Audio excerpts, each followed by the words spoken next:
નમસ્તે મિત્રો, good morning. હવે આપણે સબ્જેક્ટ વર્બ એગ્રીમેન્ટમાં આજે વિશેષણની આપણે વાત કરીશું. તો ધ રીચ અને ધ પુઅર આ બે વિશેષણ છે.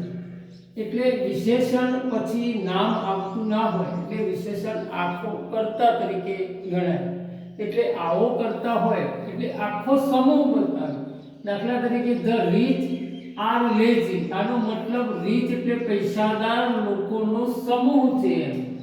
પૈસાદાર લોકો છે એટલે જે પૈસાદાર લોકો છે એમનો એક સમૂહ છે. એટલે અહીંયા બહુવચનનું ક્રિયાપદ આવે છે.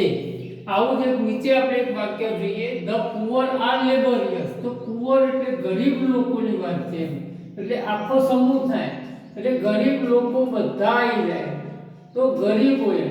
તો ધ પુઅર આર લેબોરિયસ એટલે ગરીબો મહેનતુ હોય છે. એનો મતલબ ગરીબ લોકોનો આખો